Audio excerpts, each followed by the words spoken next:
Nine Kannada ಸುದ್ದಿವಾಹಿನಿಗೆ ಸ್ವಾಗತ. ನಾನು ನಿಮ್ಮ ಸುಪ್ರಿಯಾ ಪಾಟೀಲ್. ಚಿಂಚೋಳಿ ಪುರಸಭೆ ಕಾರ್ಯಾಲಯದಲ್ಲಿ ಶಾಸಕರಾದ ಡಾಕ್ಟರ್ ಅವಿನಾಶ್ ಜಾಧವ್ ಅವರ ಅಧ್ಯಕ್ಷತೆಯಲ್ಲಿ ಪುರಸಭೆ ಮಟ್ಟದ ಜನತಾ ದರ್ಶನ ಜನಸ್ಪಂದನ ಕಾರ್ಯಕ್ರಮವು ಹಮ್ಮಿಕೊಳ್ಳಲಾಯಿತು. ಕಾರ್ಯಕ್ರಮವನ್ನು ಸಸಿಗೆ ನೀರು ಹಾಕುವ ಮುಖಾಂತರ ಶಾಸಕರಾದ ಡಾಕ್ಟರ್ ಅವಿನಾಶ್ ಜಾಧವ್ ಅವರ ಚಾಲನೆ ನೀಡಿದರು. ಜನಸ್ಪಂದನ ಕಾರ್ಯಕ್ರಮದಲ್ಲಿ ಪುರಸಭೆ ವ್ಯಾಪ್ತಿ 23 ವಾರ್ಡ್ಗಳ ಸಮಸ್ಯೆಗಳನ್ನು ಆಲಿಸಿದರು. ನಂತರ ಅವರು ಮಾತನಾಡಿ, ಪುರಸಭೆ ಸಮಸ್ಯೆಗಳ ಬಗ್ಗೆ ಜನರು ನನ್ನ ಹತ್ರ ಬೇಜಾರಾಗಿ ಕುಡಿಯುವ ನೀರಿನ ಸಮಸ್ಯೆ ಇದ್ದು ಮತ್ತು ವಿವಿಧ ಸಮಸ್ಯೆಗಳನ್ನು ಕೂಡಲೇ ಪುರಸಭೆ ವ್ಯಾಪ್ತಿಯ ಜನರಿಗೆ ಸಮಸ್ಯೆ ಆಗದಂತೆ ಅಧಿಕಾರಿಗಳು ಸಮಸ್ಯೆಗಳನ್ನು ಪರಿಹರಿಸಬೇಕೆಂದು ಅಧಿಕಾರಿಗಳಿಗೆ ಸೂಚಿಸಿದರು. ಕಾರ್ಯಕ್ರಮದಲ್ಲಿ ಗ್ರೇಡ್ ಸೆಕೆಂಡ್ ತಹಸೀಲ್ದಾರ್ ವೆಂಕಟೇಶ್ ದುಗನ್, ಪುರಸಭೆ ಅಧಿಕಾರಿಗಳಾದ ಕಾಶಿನಾಥ್ ದನ್ನಿ ಮತ್ತು ವಿವಿಧ ವಾರ್ಡಿನ ಪುರಸಭೆ ಸದಸ್ಯರು ಹಾಗೂ ಸಾರ್ವಜನಿಕರು ಕಾರ್ಯಕ್ರಮದಲ್ಲಿ ಭಾಗಿಯಾಗಿದ್ದರು.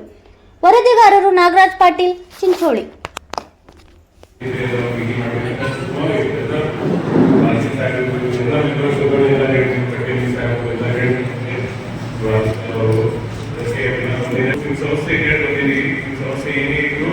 ನಾವು 100% ಸಾಲ್ವ್ ಪ್ರಯತ್ನ ಮಾಡ್ತೀವಿ.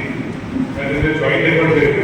ಅಧಿಕಾರಿಗಳು ಒಂದು ಗವರ್ಮೆಂಟ್ ಫಂಡ್ಗಳು ಎಲ್ಲ ಬೇಕಾಗುತ್ತೆ. ಅದಕ್ಕೆ ಯೋಚನೆ ಮಾಡಿ ಏನಾಗುತ್ತೆ ಅಂತ ಕೆಲಸ ಮಾಡೋಣ.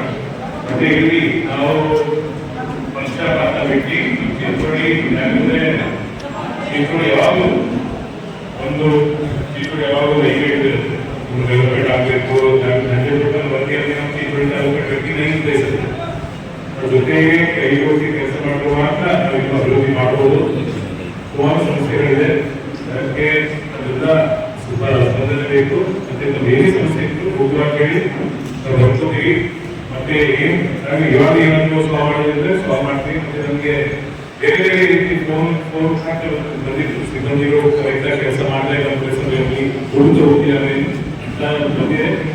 ನೇರವಾಗಿ ಹೇಳಿ, ಯಾಕಂದ್ರೆ ಇದು ಅಧಿಕಾರಿಗಳು ಮಾಡೋ ಕೆಲಸ ನಿಮ್ಮ ಟ್ಯಾಕ್ಸ್ ಇಂದ ಅಧಿಕಾರಿಗೆ ಸಂಬಳ ಬರುತ್ತೆ, ನಿಮ್ಮ ಕೆಲಸ. ಅದಕ್ಕೆ ಎಲ್ಲ ನಿಮ್ಗೆ ಕೆಲಸ ಆಗಿಲ್ಲ ಕರೆಕ್ಟ್ ಆಗಿ ನೇರವಾಗಿ ಹೇಳಿ. ಏನು ಭ್ರಷ್ಟಾಚಾರ ಏನಾದ್ರು ಕೂಡ ಹೇಳಿ ಸ್ಟಾರ್ಟ್ ಮಾಡ್ತೀವಿ. ಏನೇ ಸಮಸ್ಯೆಗಳು ಪುರಸಭೆ ಶಾಪಿಂಗ್ ಕಾಂಪ್ಲೆಕ್ಸ್ ಆಗಿರ್ಬೋದು, ಇನ್ನೊಂದು ಅದು ಕೂಡ ನಾವು ಪಟ್ಟಿಗೆ ಕೊಟ್ಟು ಅದು ಗೌರ್ಮೆಂಟ್ ನಾವು ಮಾಡ್ತೀವಿ. ಇದು ಕೂಡ ನಾವು ಮಾಡ್ತೀವಿ.